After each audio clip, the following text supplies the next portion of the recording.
En la cabina de Ondas de la Montaña, gente que maneja muy bien la opinión. Punto de vista. Punto de vista. Los comentarios, las opiniones y análisis con la gracia que tiene la política. Punto de vista. Dirige Rubén Darío Benjumea. Punto de vista. Decimos todo.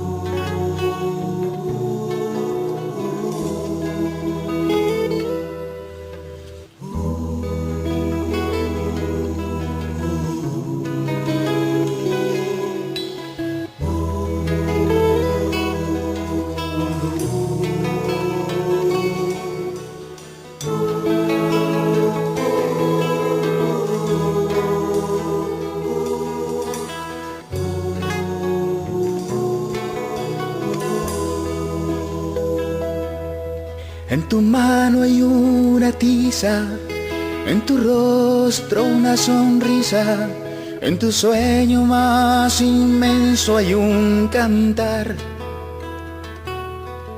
Con paleta y acuarela pinta el maestro de escuela, cuando su mayor pasión es enseñar. Suave para biología, duro en trigonometría, pero siempre está pariendo humanidad. ¿Cómo hacer para explicarte? Esta es otra especie de arte, injusticias que tú tienes que cambiar. Es el mundo un pizarrón, pongan todos su atención, porque espero que se aprendan la lección.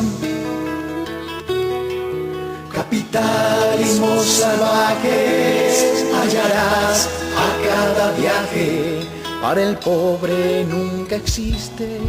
Y con el mundo es un pizarrón, le damos la bienvenida hoy al programa número 111 de Punto de Vista Radio, hoy sábado 16 de mayo, disco en homenaje a todos los maestros a propósito del Día Internacional del Maestro que se conmemoró ayer en la ciudad de Medellín, en todo el país.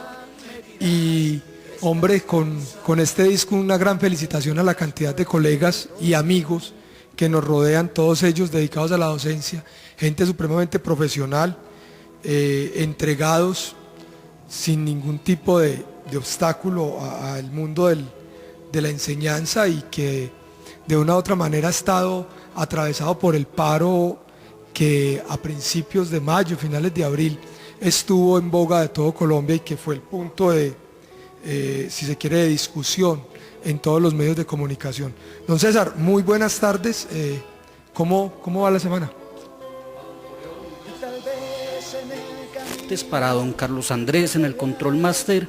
Hombre, primero unirme a ese saludo de felicitación a todos los maestros muy cercanos, personas muy queridas para nosotros, pero además a los que no son tan cercanos ni tan conocidos, nuestro agradecimiento por ayudar a hacer de este país algo diferente todos los días, tratar de que este país avance, que los niños puedan juntar letras y ser personas de bien en el futuro. Y muy especialmente para doña Olga Mejía, maestra jubilada hace rato, para doña Berta Moncada, no, doña Berta Moncada de Benjumea, exacto, la mamá de nuestro director Rubén Darío, para Freddy Gallego, para usted Adolfo, gracias, para señor. Muchos amigos muy queridos y muy cercanos que aportan todos los días a que la educación en este país avance, con dificultades, con problemas, pero que avance el país, porque definitivamente si no valoramos la labor de nuestros maestros, estamos condenados a seguir siendo un fracaso como proyecto de país, de nación, de ciudad. Entonces, para todos los maestros, nuestro reconocimiento, y los créditos del disco Adolfo León es del grupo musical Pasajeros, composición de Leonardo Rúa, que por fortuna pudieron volver al país y están moviéndose y haciendo música y presentándose, cantando, haciendo propuestas en una ciudad donde tuvieron mucha vigencia hace 15, 20 años y que desafortunadamente no los trató bien en su momento y los obligó a irse del país. Pues han podido volver y seguir presentando su propuesta. En estos días tienen conciertos, han montado un café, restaurante, se llama El Recetario, ahí en Maracaibo, abajito del Parque El Periodista, tienen presentaciones permanentes. Entonces, para ellos también nuestro agradecimiento por seguirle aportando a la cultura, a la música de la ciudad y del país, y muchos éxitos con sus nuevos proyectos. Y esta canción se estrenó justo después de que fuera asesinado un profesor vinculado a DIDA, un sindicalista. Un gran activista. Hace ya bastante tiempo, y es una cosa desafortunada, pero ahí queda para la memoria, para el recuerdo, para que no se nos olvide que la labor de los maestros no es solo dictar clase y enseñar mi mamá me mima, sino también enseñarnos a pensar y a pensarnos un país diferente. No, y ya tenemos a Rubén en la línea. Todavía no.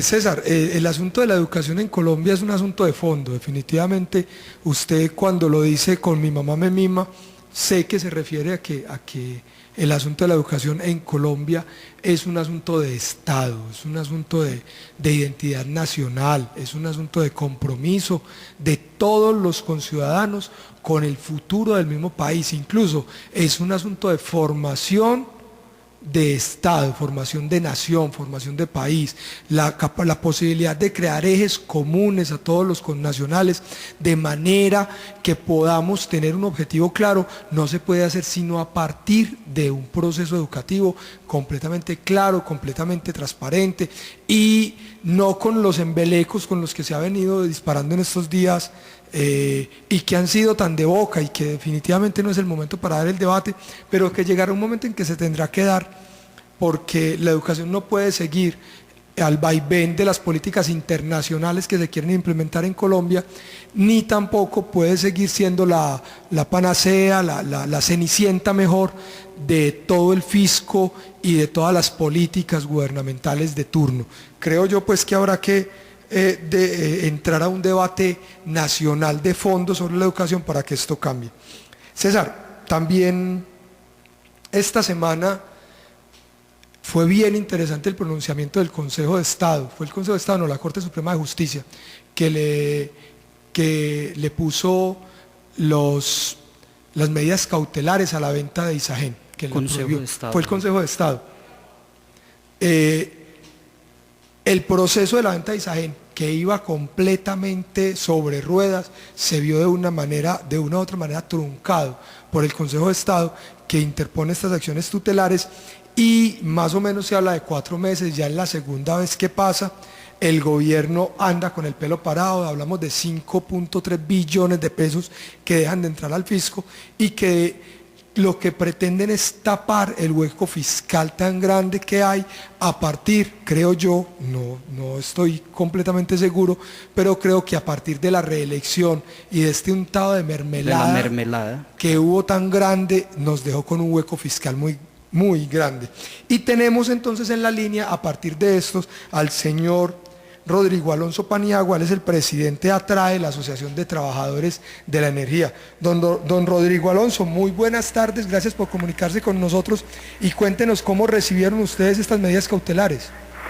Bueno, ante todo, muy buenas tardes a ustedes y a toda la audiencia de Ondas de la Montaña. Mira, recibirlo pues indudablemente con beneplácito. De todas formas, es una medida provisional, no es una medida como esperamos que sea, una medida definitiva, porque estamos protegiendo para los colombianos un patrimonio estratégico, eficiente y sostenible, diferente a lo que ha venido pregonando el ministro de Hacienda, a lo que dijo el pasado miércoles en el Congreso, cuando se solazó dejando a la compañía, cuando indicó de 1000 formas diferentes que Isagen no era necesaria para un mercado estratégico para Colombia como es el sector eléctrico y específicamente el de generación, cuando dijo que no era rentable adicionalmente, cuando dijo que no tenía por qué influir en los precios. ¡Qué barbaridad! El hecho de que la compañía sea pública o deje de serlo para pasar a ser privada. Entonces, obviamente, que lo recibimos con beneplácito es una medida temporal y no podemos cejar en la batalla de informarle a todos los colombianos, de convocar a todos los colombianos para que nos movilicemos. Estamos ad portas, estamos ante la amenaza inminente de que esta venta de todas maneras se dé con perjuicio del patrimonio de toda Colombia. Don Rodrigo, vamos entonces por partes para que hagamos un poquitico de pedagogía sobre la venta de Isagen. A ver, ¿por qué el gobierno nacional quiere vender a Isagen? Pues yo puedo explicarte por qué dicen que es bueno venderla, pero sin lugar a dudas esto es una sarta de mentiras contadas más o menos de manera técnica para embaucar a la gente, a los pocos que ha podido embaucar, porque si uno mira las encuestas que se hacen por todos los medios son altamente favorables a que no se proceda con semejante barbaridad. Entonces, lo que dice el señor ministro es que el mercado eléctrico en el que está esa gente de generación ya no requiere esa compañía. Esa es una de las razones con las cuales aduce que se debe vender. Nosotros decimos todo lo contrario, que la energía eléctrica en Colombia está en un sector donde son muy pocos los productores de energía. En 5 o 6 máximo, controlan casi el 90% de la generación eléctrica en Colombia. Por lo tanto, es un sector oligopólico. Eso permite que un jugador de estos, que no sea público, que no tenga como interés, sino, en el caso de los privados así es, que no tenga como interés sino el de la rentabilidad, el de incrementar al máximo la utilidad, pues pueda fácilmente manipular los precios. Eso lo hace porque es precisamente no una empresa que en un mercado, digamos, muy diferente, un mercado perfecto donde hay muchos jugadores, podría cada uno de ellos poner su parte sin afectar los precios, sin afectar la generación, pero aquí no, sino un mercado de tan pocos jugadores. Les permite entonces manipular la generación y les permite manipular los precios sin lugar a dudas. Entonces, si eso es así, es clarísimo que se necesita una visión diferente a la del privado, que es la que siempre ha tenido Isagen. Una visión no basada en la rentabilidad exclusivamente. La rentabilidad es necesaria, si no, no podríamos subsistir en el tiempo, ¿verdad? Hay que unirle, hay que ligarla con lo ambiental y lo social. Es ahí donde está la gran diferencia que ellos no quieren reconocer. Y de otro lado, quiero hacerte hincapié en esto. Mira, los grandes proyectos hidroeléctricos en Colombia, en los últimos 15 años, los han hecho las empresas públicas o que tienen mayoría estatal. Empresas públicas de Medellín e Isagen. En los últimos 2 años, Isagen le ha aportado al sistema una central como Amoyá, en pleno Cañón de las Hermosas. Ningún privado hubiera realizado ese proyecto allá por las condiciones de orden público que aún existen en esa zona. Sin embargo, lo sacó adelante y lo entregó en el 2013. Hizo también los trasvases de Guarino y Mazo, que le entregaron mucha más energía, mucha mayor capacidad de energía a la central 1001, 614 gigavatios hora al año. ¿Eso es para qué? Para atender las necesidades crecientes de la demanda de energía en Colombia con energía eficiente, sostenible. Es una energía que proviene del agua, del uso del agua, y una energía eficiente porque es una energía menos costosa. Y acaba de entregar Isagen en diciembre de 2014 el gran proyecto de Sogamoso, un proyecto que costó más de 5.3 billones de pesos. Si Isagen fuera privada, no le hubiera interesado para nada hacer un proyecto de esta magnitud. ¿Para qué? ¿Por qué no dejar que se estreche la relación oferta y demanda y suban los precios? ¿por qué no dejar mejor que proyectos térmicos con costos variables más altos entren al mercado y por lo tanto suban también los precios de la energía eléctrica? ¿Para qué? Pero ISAGEN no tiene esa condición, no tiene esa perspectiva, no mira hacia allá, no mira hacia cómo aumentar la rentabilidad sea como sea, sino más bien cómo hacer para que la sociedad prospere. Y ahí está precisamente en el cumplimiento del gran principio que ISAGEN hoy ha defendido de manera amplia.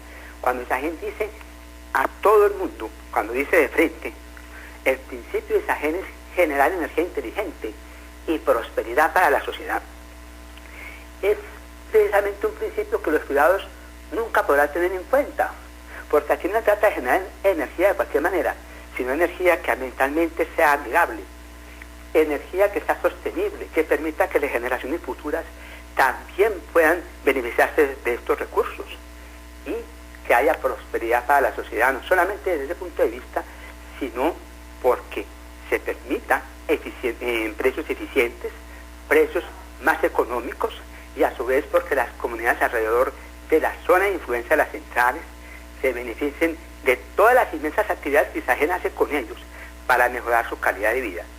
Ahí tenemos entonces uno de los argumentos que esgrime el ministro, que es que no somos necesarios para ese mercado eléctrico como empresa pública, y qué vergüenza que da lo mismo, según él, que seamos una empresa todavía bajo control estatal que simplemente una empresa privada, lo cual obviamente es un contrasentido, no tiene ninguna justificación, y menos en un mercado como el colombiano, que repito, no es un mercado perfecto, sino imperfecto, en manos de unos pocos jugadores que hoy son los que generan la energía eléctrica de Colombia. Hay también que decir en esto que el señor ministro pretende, el señor ministro Cárdenas, pretende considerar a la empresa bajo los parámetros del sector privado. Pues si fuera así, no había necesidad de defenderla. Si lo que él pretende es solamente mirar si la rentabilidad de ISAGEN se adecúa, si está al alcance, si está a la altura de otras rentabilidades de negocios diferentes, menos riesgosos, pues con esas cosas ISAGEN hace proyectos hidroeléctricos grandes como Sogamoso, porque es capaz de asumir riesgos que los privados nunca asumirían. Los riesgos ambientales y sociales los ahuyentan, los espantan.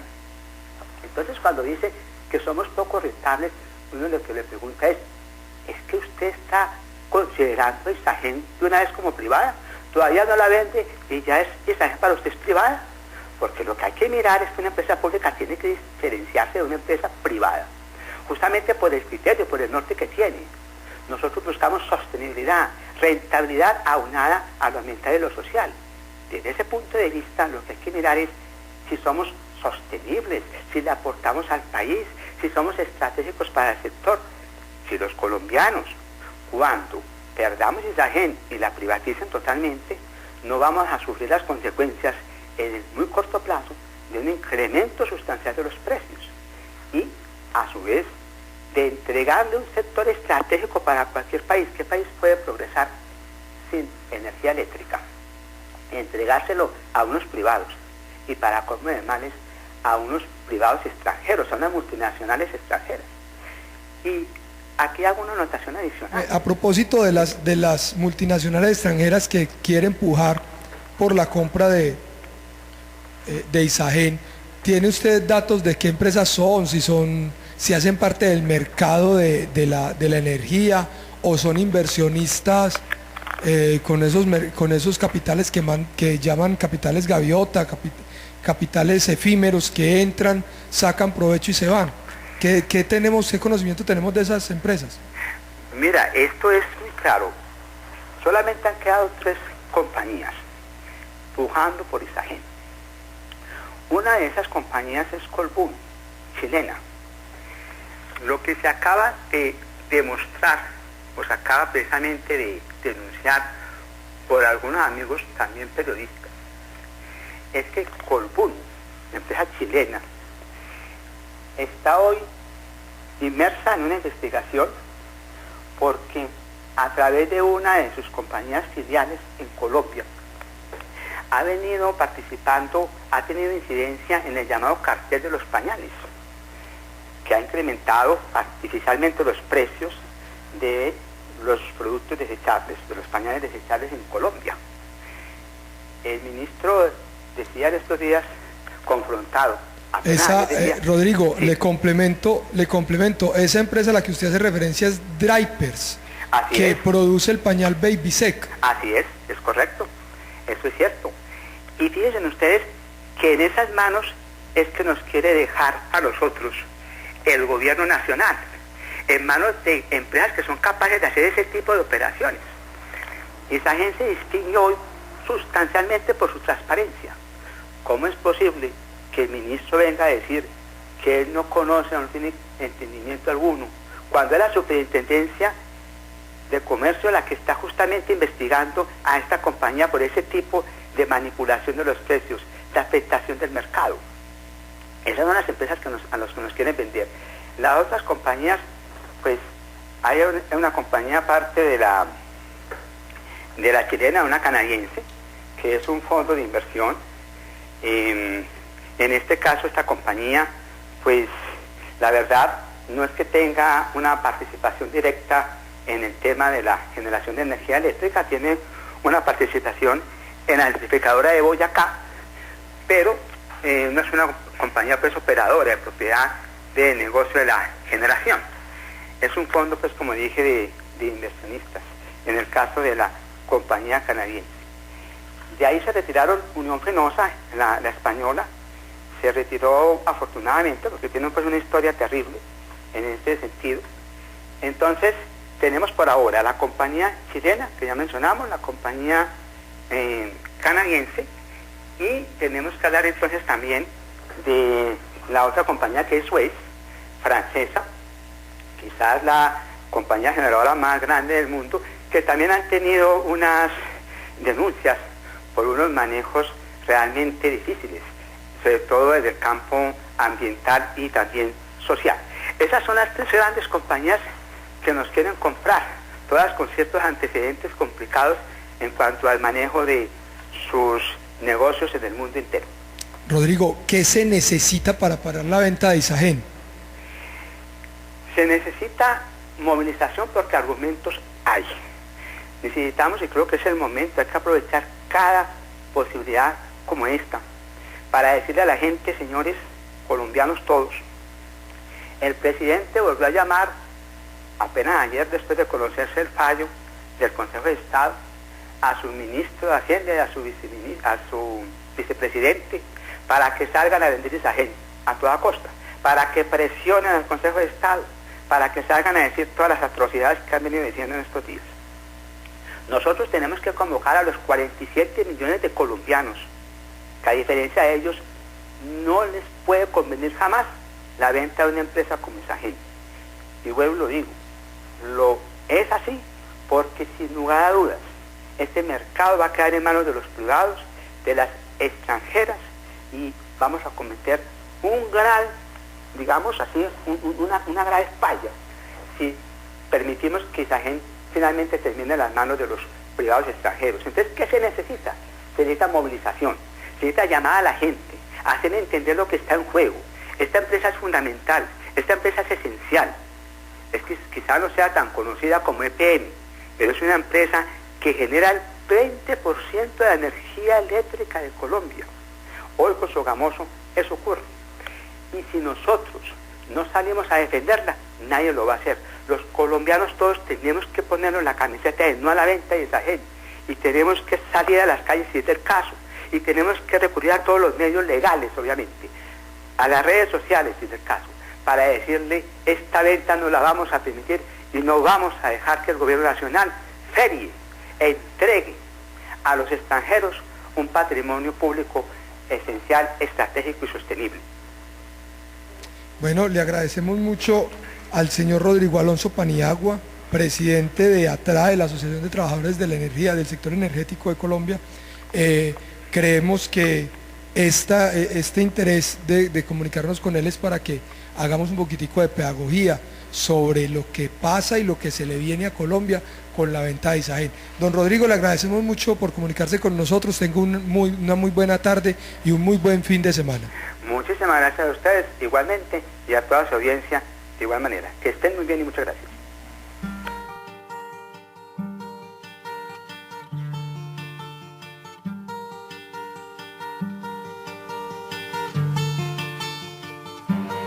Era callejero por derecho propio, su filosofía de la libertad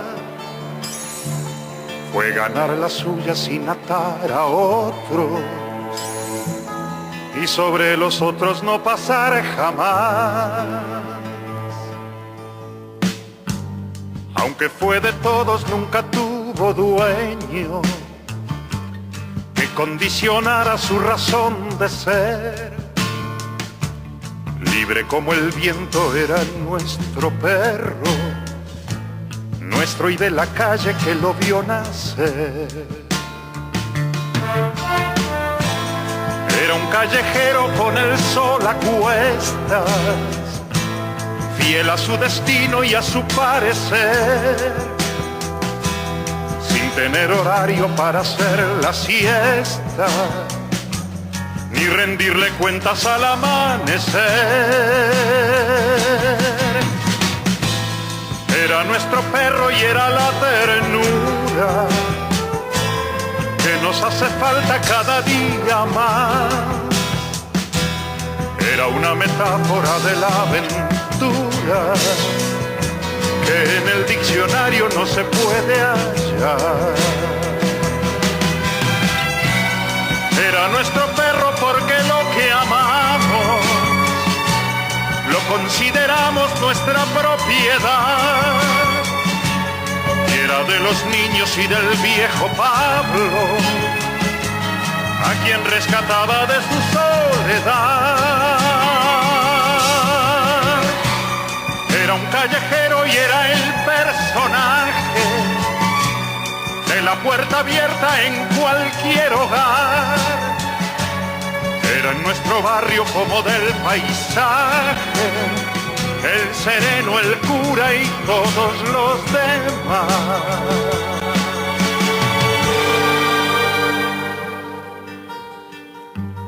Era el callejero de las cosas bellas y se fue con ellas cuando se marchó. Se bebió de golpe todas las estrellas. César, estamos escuchando Callejero, interpretado por Alberto Cortés, y esto por esta noticia que se encuentra uno de las noticias que de una u otra manera le cambian la dinámica a los medios informativos. Mire, Tina y Killer gozarán por fin de su vida de mascotas. Tina y Killer son un par de perros, un enrasado en Pitbull y otro un Golden Retriever, rescatistas de los bomberos. Y después de 10 años, pues ya los jubilaron. Exacto, los jubilan y bueno, entran los perritos a vida de perro realmente. En estos días también se escuchó la noticia de un perro que fue sacrificado, un perro del ejército sacrificado, no sé si la escuchó, una labradora negra, sacrificada porque era un antiexplosivos. Y la sacrificaron porque le dio una enfermedad pues incurable, pero la perrita ya era toda una veterana de guerra, había caído en un campo minado y le habían amputado una patica y había perdido un ojo en este combate. Entonces aquí pues un homenaje también a Tina y Killer, que se van de jubilación.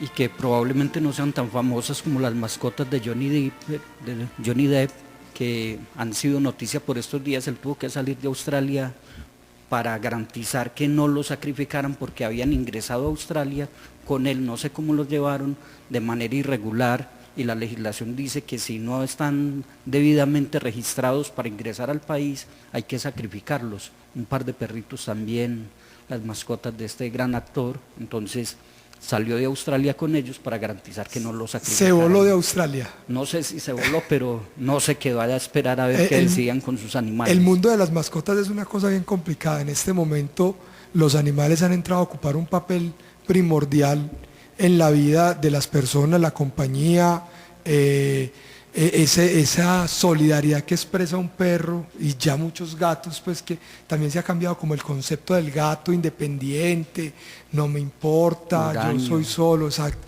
Se ha cambiado mucho por un gato también muy sociable. Muy interesante este cuento de las mascotas a las que hay que dedicarle pues un gran rato.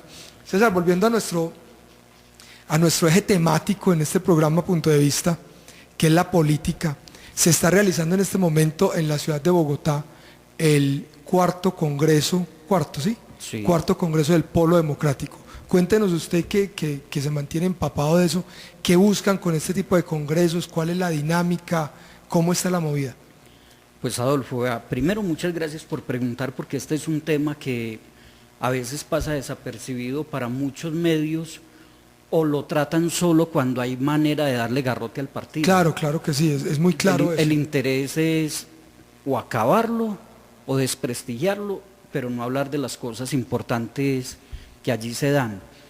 Ese congreso es un evento que se realiza por ley, está dentro del ordenamiento. Cada 2 años los partidos tienen que llamar o a congresos de unidad o a convenciones, en fin. Algunos no lo realizan, el Polo Democrático siempre lo ha realizado, este es el 4º congreso, debía haberse hecho el año pasado, pero por la coyuntura electoral presidencial pues se debió aplazar hasta este año, además porque la registraduría y el Consejo Nacional Electoral no tenían muy claros algunos temas, entonces se pospuso para este año. Se llegó con dificultades, la división interna entre el sector del senador Jorge Enrique Robledo y el sector liderado por la actual presidenta Clara López había generado dificultades internas graves, pero por fortuna esto se ha superado, se llega a consensos y se desarrolla entonces este congreso con un aire de unidad que es bien importante para el país y para la democracia y para la izquierda como tal, porque a pesar de las diferencias, de las discusiones permanentes, siempre hemos dicho que nos encontramos con objetivos comunes y es cómo lograr que este país avance, cómo hacer que la democracia sea realmente democracia en el sentido plural de la palabra, que quepan más personas ahí en ese proyecto.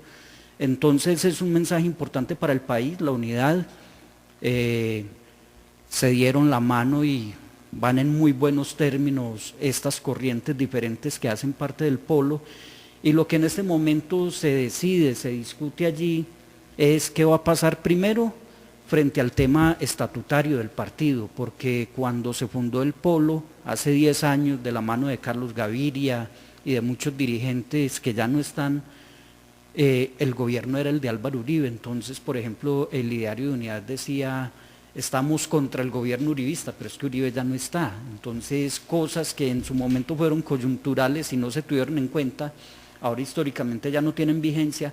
Hay que revisar todo ese tema, pero en este momento importante lo estatutario y cuál va a ser la decisión del polo en materia de elecciones de octubre, cómo se va a pensar el partido del 2018. Y hay un tema de fondo que es mucho más grande y va más allá incluso del partido, y es qué viene para la izquierda en Colombia, teniendo como antecedente lo que se ha presentado en Latinoamérica, y es la posibilidad de construir un gran frente amplio, similar a lo que se dio en el Uruguay, que lleva 38 años más o menos de haberse fundado, pero que hace unos 8 o 10 años llegó al poder y lo ha hecho bien, están en ese ejercicio y acaban de tener uno de los gobiernos más populares en todo el mundo, no solo en Uruguay, sino con Pepe Mujica, con José Mujica, pues uno de los referentes en este momento de la izquierda en todas partes. Oye, un tipo que fue capaz de plasmar, de aterrizar la estadística y la política a los verdaderos problemas de la gente, del común de la gente. Exacto, que es un personaje excepcional y que de esos que no se repiten, como planteamos nosotros frente al caso del doctor Carlos Gaviria Díaz.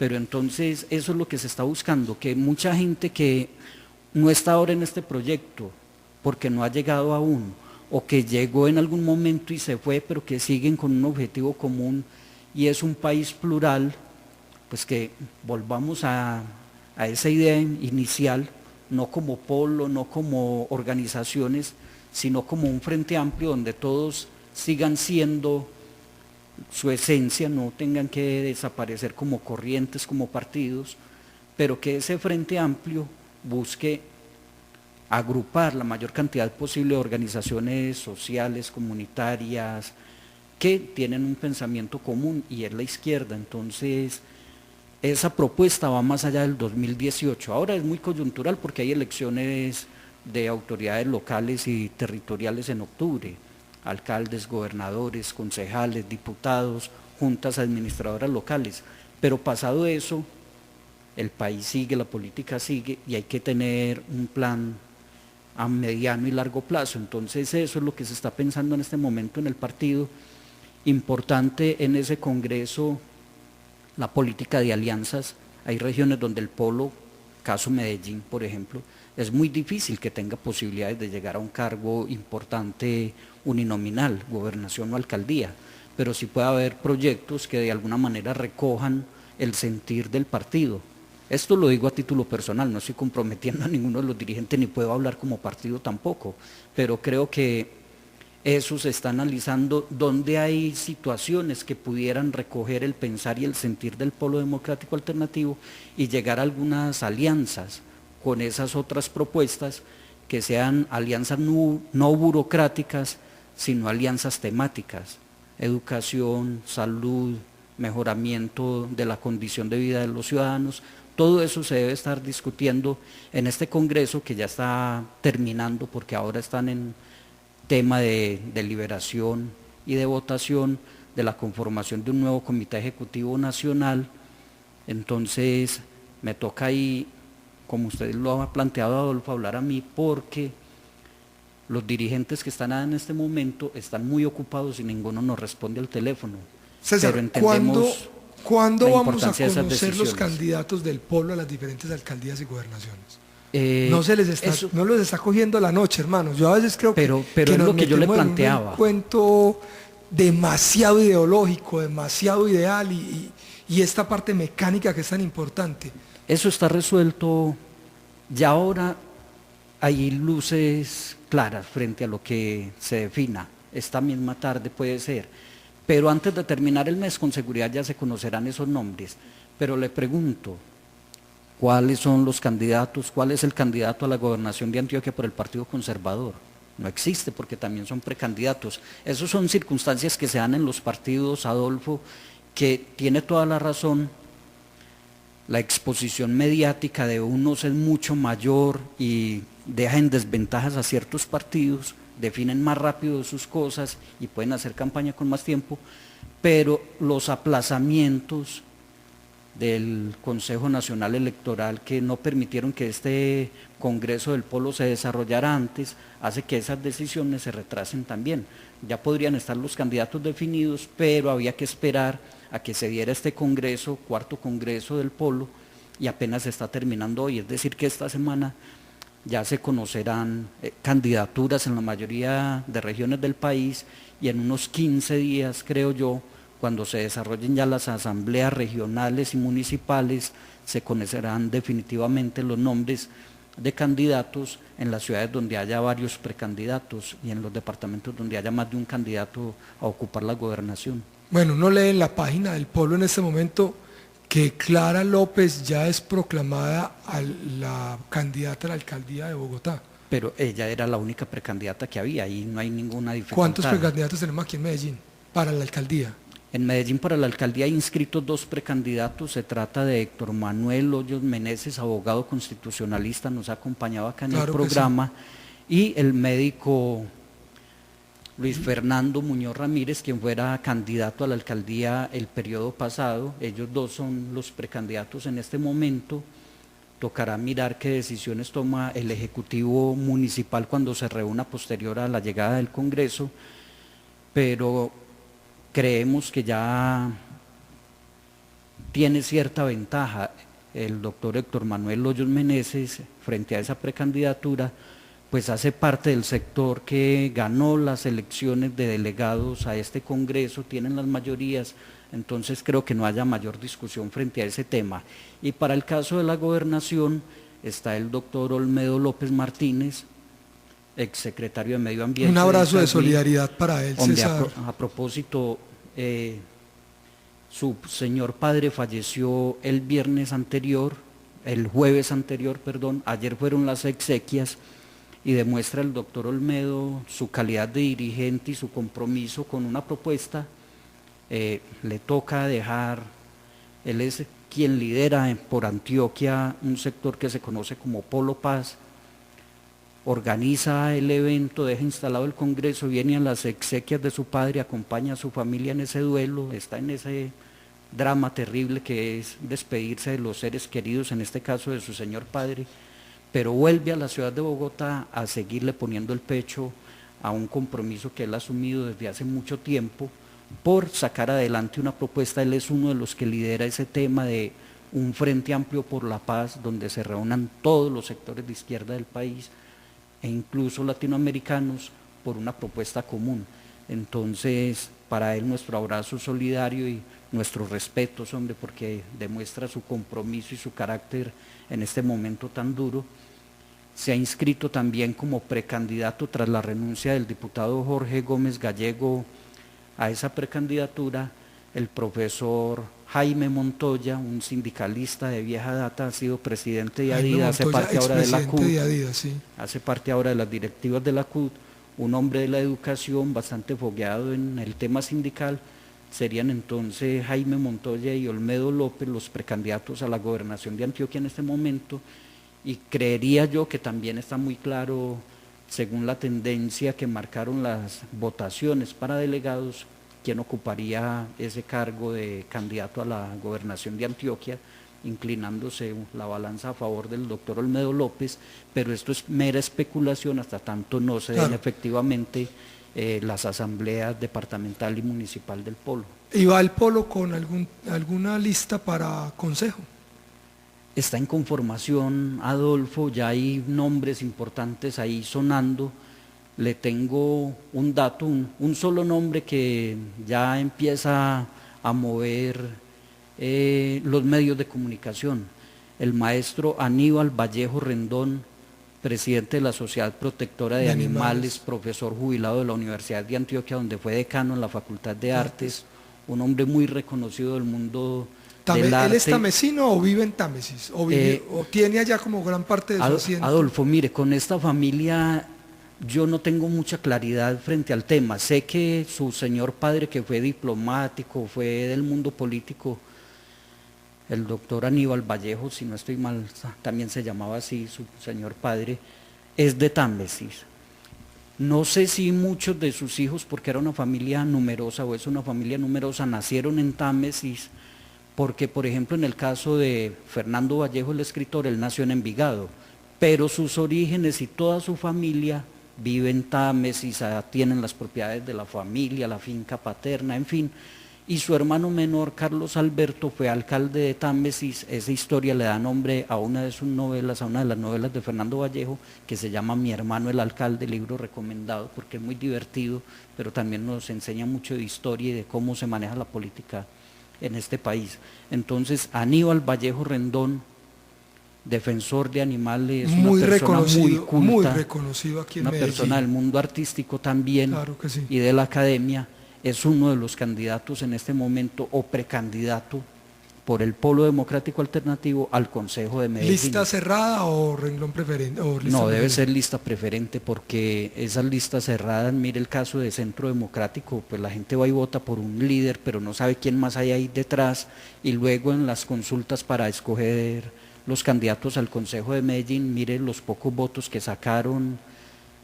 Allá ellos tendrán sus explicaciones, pero gente respaldada por senadores sacando 800 o 1000 votos, habla del, no sé, respaldo o no de la comunidad sobre estas personas que tienen tanto ascendente y tanta voz y voto en el país.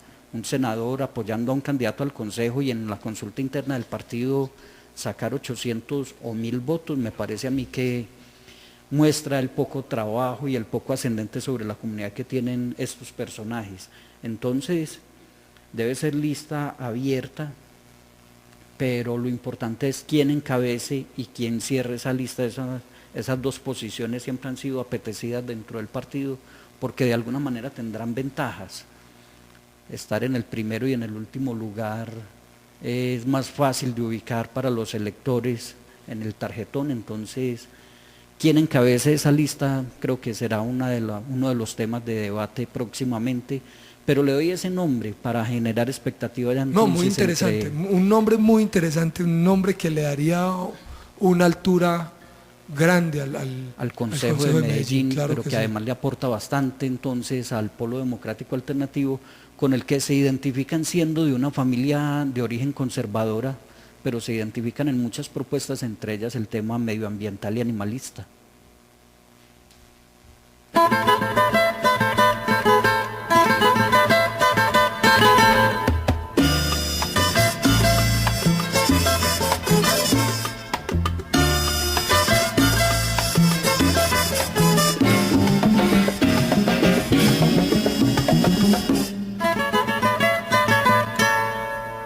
De allá arriba se ve un río, también se ve un platanal. De allá arriba se ve un río, también se ve un platanal. Se divisa un cafetal y más arriba un bohío.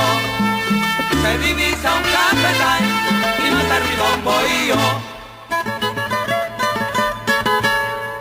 Pero todo está vacío, solo se escucha el ladrar. Pero todo está vacío, solo se escucha el ladrar de un perrito blanco y negro que no pudieron llevar. Un perrito blanco y negro que no pudieron llevar. Se marcharon los Rodríguez, no se sabe para dónde. Dejaron su terruñito, se fueron del monte. Se marcharon los Rodríguez, no se sabe para dónde. Dejaron su terruñito. César, y el otro tema que conmocionó y definitivamente al que no se le da la suficiente importancia en el país es el accidente, la tragedia minera, no lo llamamos accidente, la tragedia minera ocurrida en Río Sucio, Caldas, municipio vecino de Jardín, Antioquia, que dejó 15 mineros muertos en el socavón.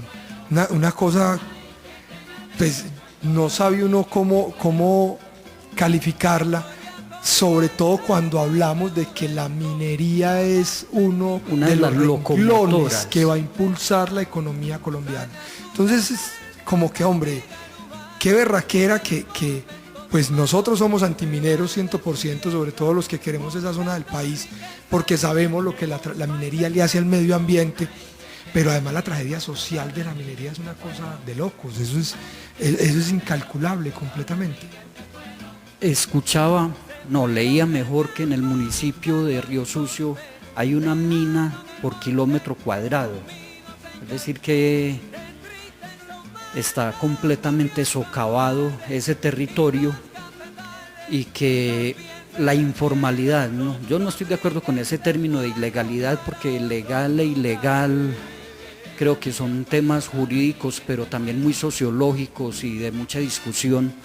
La informalidad, la gente que está en el rebusque, que le toca meterse, porque yo no creo que de gusto uno se vaya a arriesgar metiéndose 2 o 3 kilómetros bajo tierra a un socavón en condiciones infrahumanas a buscar un pedazo de metal. Entonces la informalidad y la manera como se ha manejado históricamente en el país ese tema hace que incluso empresas formalmente constituidas tengan mucha informalidad a la hora de manejar el tema de seguridad industrial, de protección de sus trabajadores, de brindarles herramientas y garantías para que este tipo de accidentes no se presenten, haciendo claridad que en este caso se trataba al parecer de una mina informal, pero donde ha estado el Estado regulando, donde ha estado la nación vigilando que eso no se presente. Entonces cuando llegan a regularlo, llegan de manera represiva, por la fuerza, quemando, porque ya hay autorización para que la policía llegue a quemar los pequeños entables de algunos mineros, generando más miseria. La minería en un documental que tuvimos la ocasión de realizar hace ya algún tiempo para la Universidad de Antioquia, se llama Aquí no, minería en la tierra del siempre volver, lo encuentran en YouTube, y habla del caso de Támesis en el suroeste antioqueño. Planteaba un experto en esta materia que él no conoce ninguna experiencia minera exitosa en el mundo frente al tema social o medioambiental. Decía, no conozco la primera experiencia en el mundo donde esos dos factores que son los que deben prevalecer hayan sido exitosos. La descomposición social y el gran impacto sobre el medio ambiente es lo único que deja la minería, porque los recursos, el dinero, se lo llevan los accionistas de las empresas que vienen aquí, porque en Canadá no explotan los recursos que hay allá, si de allá son las firmas más grandes de minería en el mundo. No, van a otros países, acaban con los recursos y dejan los de ellos intactos. Es que, y la cosa es comprobable, pues no es una especulación. Los países donde se hace explotación minera son los países donde más tragedia social hay, donde más conflicto armado hay. Mire esos países africanos, claro, donde se explota el diamante, por ejemplo. Diamantes de Sangre, la película que es una excelente con Leonardo película. DiCaprio, también da muestras de qué es lo que hacen en estos países, como la mano de obra barata, no calificada, casi esclava, es la que genera la riqueza para un poco de señores encorbatados en Londres, en Nueva York. Claro, que están en las bolsas de valores donde realmente se especula frente no solo al trabajo minero, a la explotación minera, sino también frente al mineral como tal, porque el precio es supremamente especulativo. Mira, por ejemplo, lo que está pasando con el petróleo. El petróleo se bajó y uno no se explica cómo concretamente el motivo de la baja del petróleo, pero uno sabe que eso hace parte de la especulación y del control del mercado, claro, que hace que los valores bajen y que lleva a la crisis de economías como la colombiana, que la economía colombiana está a punto de una catástrofe por los bajos costos del petróleo en este momento. Mire, y la economía venezolana, por ejemplo. Ese tema es muy complejo porque entonces estamos en manos de especuladores, no en manos de estadistas, que es lo que uno necesitaría, que gente piense en el país y no en las cifras, en el PIB que tanto le gusta mencionar a Rubén. Acaba de anunciar su retiro el gerente de la Federación Nacional de Cafeteros, Luis Genaro, no recuerdo el apellido, y uno dice, bueno, ¿y qué hizo este señor allá? Porque veníamos de los Cárdenas, de Jorge Cárdenas, que duró allá muchísimos años y que le sirvieron para que sus hijos, sin mover un dedo, obtuvieran los mejores cargos del país. Ahí está de ministro su hijo Mauricio Cárdenas. Entonces uno se pregunta, bueno, ¿y por qué sale relativamente rápido? Porque ese era un cargo de 20 o 30 años que ocupó Jorge Cárdenas. Este señor lleva mucho menos, tal vez la mitad. Luis Genaro Muñoz anuncia su retiro en medio de una crisis nuevamente del sector cafetero, que ha sido uno de los grandes renglones de la industria nacional, y uno dice, hombre, lo que siempre generó empleo para todos, un empleo no calificado, pero un empleo más democrático, se abandona y ahora se está abriendo la posibilidad de la minería, pero ¿en qué condiciones? Rentabilidad para quién y sostenibilidad para quién. Ese tema hay que analizarlo muy de fondo. Lo otro es el respeto por las consultas que están haciendo las comunidades frente a su autonomía y las decisiones que están buscando, cómo proteger su territorio y cómo garantizar el futuro de esas regiones. En el municipio de Támesis hace 8 días se dio una marcha bien importante, sigue habiendo movilización social, pese a las amenazas y a las presiones de multinacionales que cambian de nombre muy fácil. Entonces montan empresas efímeras de 8 o 15 días, si tienen algún inconveniente desaparecen esa razón social y aparece otra, pero de fondo, atrás de ellas están las grandes empresas como Anaconda y otras. Sí, esa es la realidad, y lo más triste de todo es que muchos de los gobernantes se ven untados y están involucrados en estas grandes empresas. Pero los grandes activos del país proponen venderlos, como el caso de Isagen. Exacto. Bueno, César, hemos llegado al final de Punto de Vista Radio. Recuerden que este programa pueden retransmitirlo a partir del martes en puntodevistardb.com. Un saludo muy especial a nuestro director Rubén Darío Benjumea, que debe encontrarse en su tierra natal, en Jardín Antioquia. Le agradecemos a Andrés García, gracias a él llegamos a los transmisores de cada uno de ustedes. Les deseamos una feliz tarde y un muy buen fin de semana. Que estén muy bien.